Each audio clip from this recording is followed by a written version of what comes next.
Bonjour. Aujourd'hui, on va essayer de voir la fonction acquérir, la fonction générique acquérir. Pour ce faire, on va définir d'abord les compétences attendues. Dans ce cours, on va essayer de voir et d'appliquer pour aboutir à une fonction transversale C11, cerner un problème, qui se construit en identifiant les caractéristiques scientifiques ou technologiques du problème, en reconnaissant les éléments pertinents.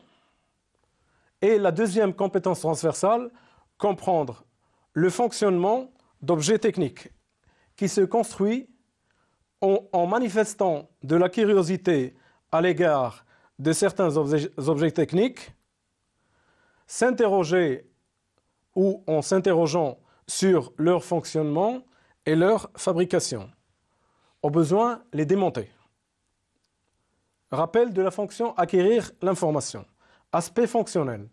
Les compétences qu'on veut avoir dans ce rappel de l'aspect fonctionnel de la fonction générique acquérir, c'est place du capteur dans la chaîne d'information, fonction de base et structure fonctionnelle de la chaîne d'acquisition et d'information, contraintes de montage et de réglage. On va essayer de voir, pour commencer, le schéma d'un système automatisé. Un système automatisé est toujours formé de deux chaînes. La chaîne d'information, qui contient la fonction générique acquérir, la fonction générique traiter et la fonction générique communiquer. Et on a ensuite la chaîne d'énergie. La chaîne d'énergie est composée de la fonction générique alimenter, la fonction générique distribuer, la fonction générique convertir et la fonction générique transmettre. Et il y a des flux d'informations et d'ordre qui passent à travers ces fonctions génériques. Donc, à partir de la fonction générique acquérir, on introduit les grandeurs physiques ou consignes qu'on veut appliquer au système. À partir de la fonction acquérir, passe vers la fonction traitement, ensuite vers la fonction communiquer pour être communiqué, et de là, ils vont directement vers la fonction distribuer. L'énergie passe par la fonction générique alimenter pour être distribuée, parce qu'on vient de voir que l'ordre de distribution vient de la chaîne d'information. Tout ça passe dans la fonction générique convertir pour aboutir vers transmettre. Et à partir de là, on doit mettre l'action, donc agir. L'agir qui va avoir une action sur la matière d'œuvre. La fonction qu'on veut étudier aujourd'hui, c'est la fonction acquérir. Donc, situation de problème. Le problème qu'on veut poser aujourd'hui, c'est une question: comment peut-on améliorer la communication entre l'homme et l'ordinateur sans passer par le clavier? On va essayer de voir, est-ce qu'il n'y a pas une autre possibilité d'interfaçage entre l'homme et la machine, entre l'homme et l'ordinateur? Donc le produit support, c'est la réponse. Le produit support, c'est la souris. Donc la souris, elle permet de faire un interfaçage entre l'homme, l'utilisateur et l'ordinateur. Donc souris d'ordinateur. On va la prendre comme produit support. Historique. C'est en 1984 que la première souris informatique fit son apparition avec l'ordinateur Apple de Macintosh. Et depuis, vous le voyez bien, elle a révolutionné l'utilisation de la micro-informatique. Aujourd'hui, il n'y a pas d'ordinateur sans souris. On a des exemples de souris là. Donc la première souris avait un seul bouton. Donc une souris a un seul bouton. Ensuite, on a vu des souris à 2 boutons, des souris à 3 boutons, des souris sans fil, donc liaison soit par infrarouge, soit par Bluetooth. Ensuite, souris optique. Donc il y a plusieurs types de souris aujourd'hui et plusieurs panoplies de souris. Les mouvements de la souris. Donc les mouvements de la souris peuvent être soit de haut en bas ou de gauche à droite. Et à partir de là, on peut faire des mouvements complexes. Donc les mouvements du pointeur à l'écran sont synchronisés avec ceux de la souris sur son tapis.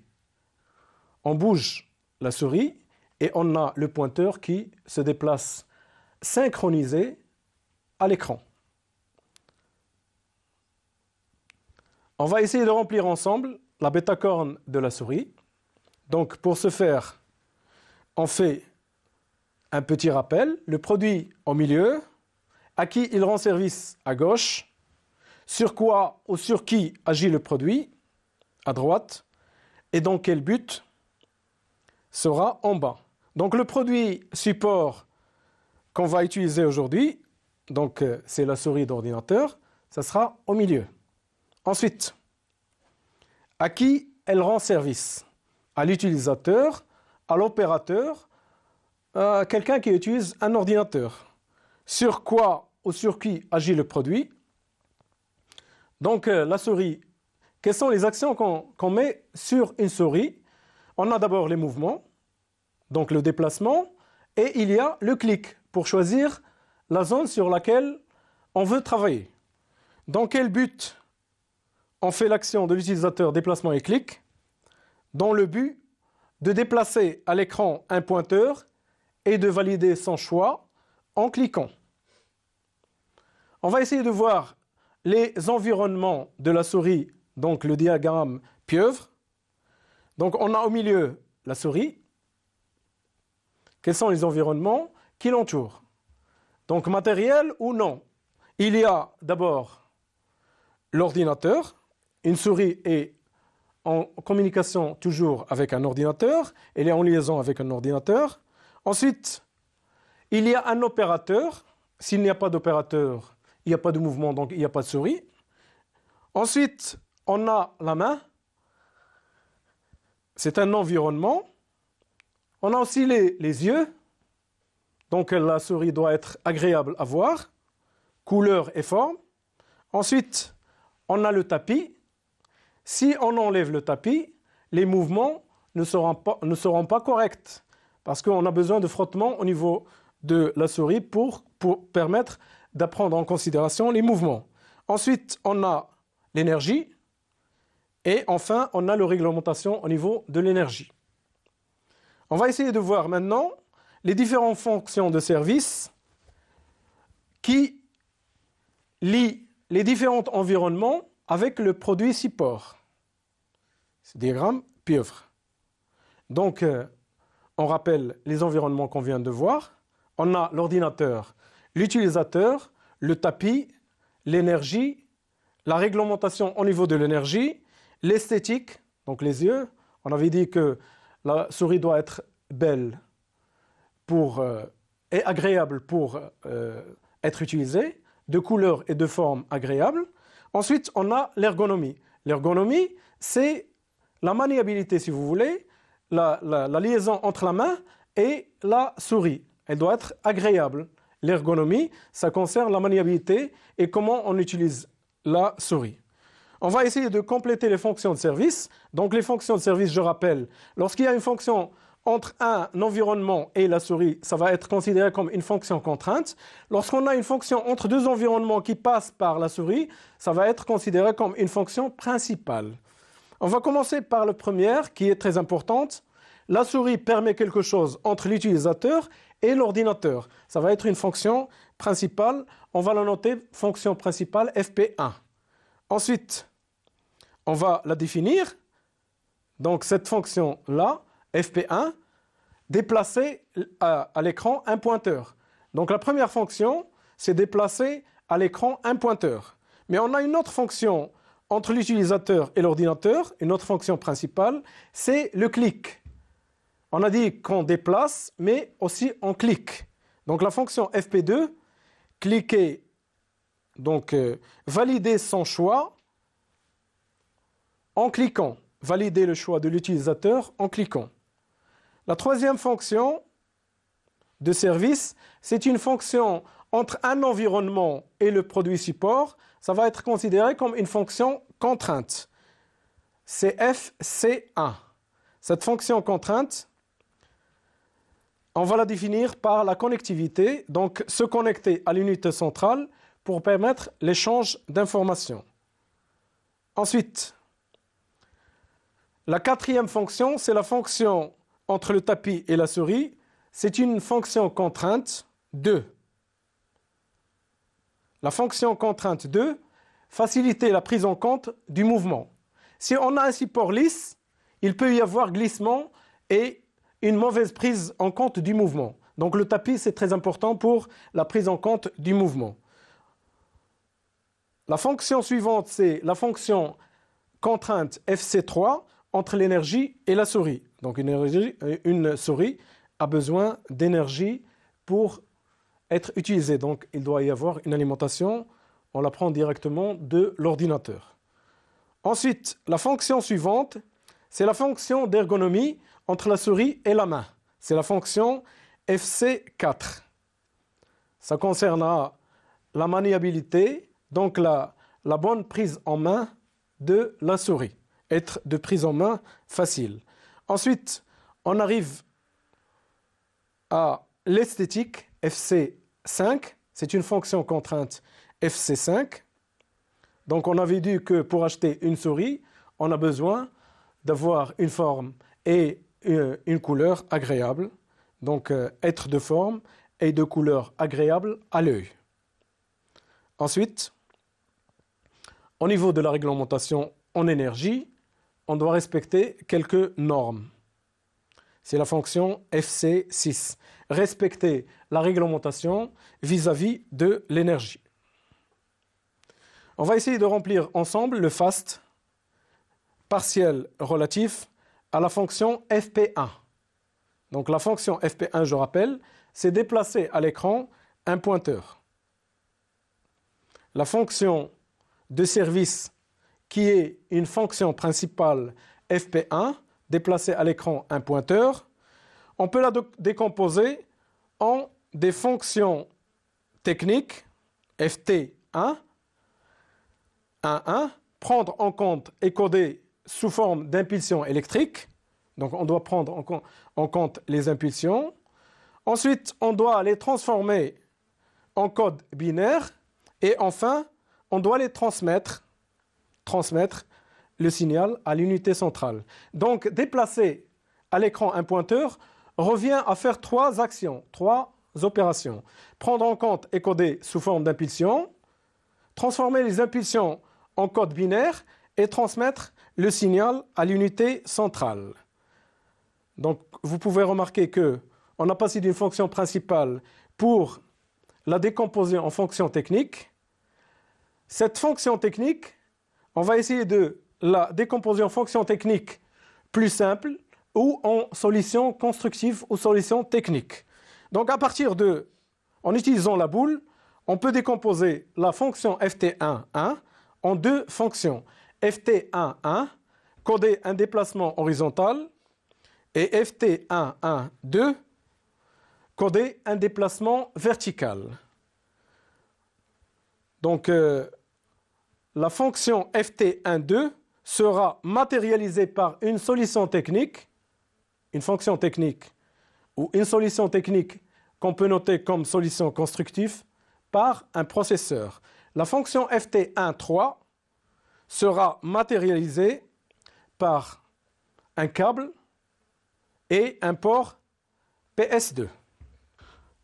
On décompose la fonction ft1,1,1 pour faire le FAST concernant cette fonction technique.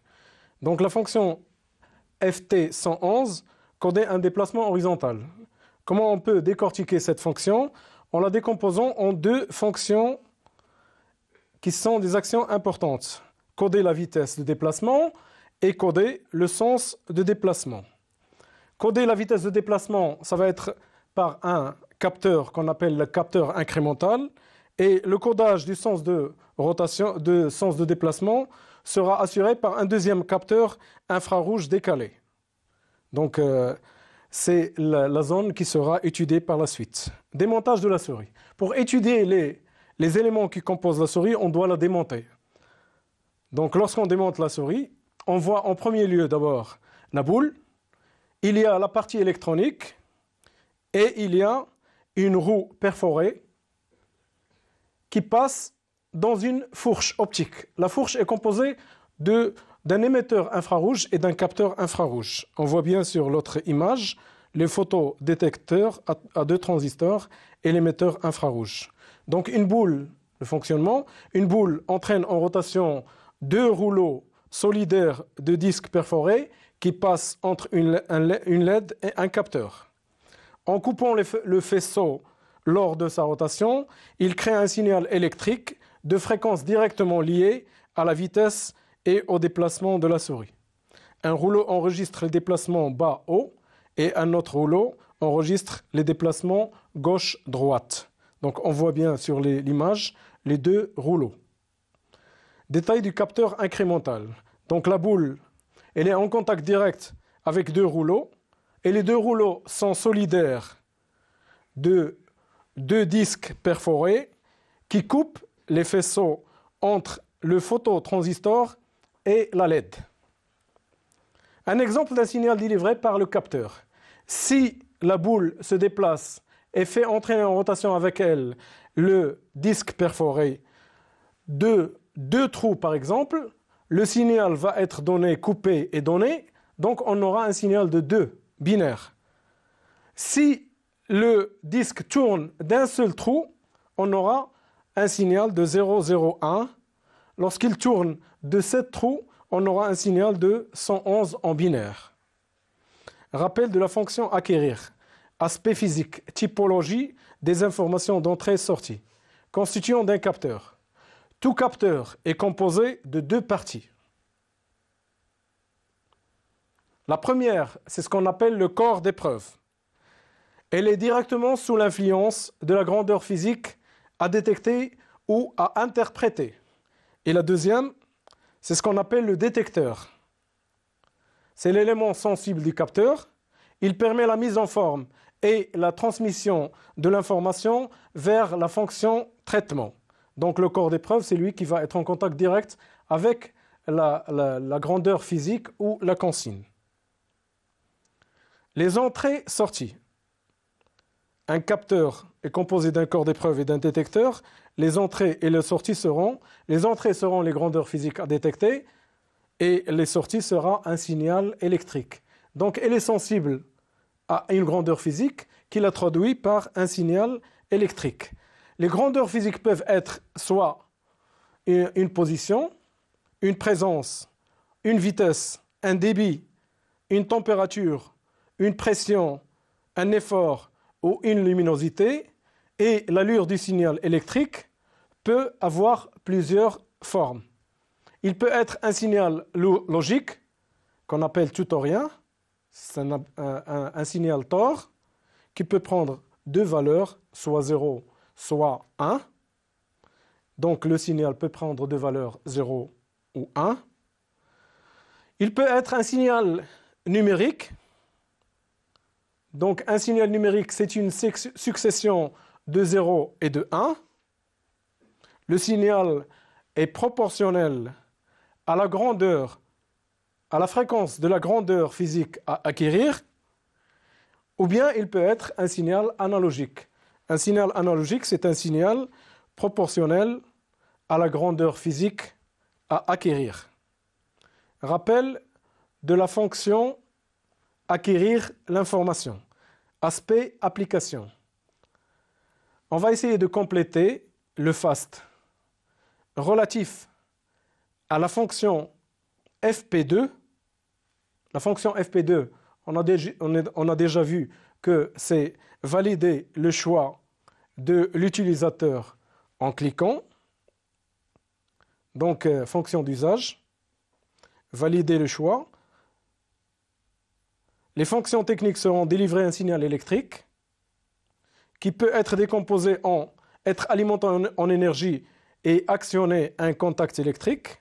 Et les solutions constructeurs ou les solutions techniques seront un micro-rupteur qui va assurer la fonction technique être alimenté en énergie ou un bouton clic gauche de la souris donc qui va assurer la fonction actionner un contact électrique. Donc à présent, on vient de finir la séquence.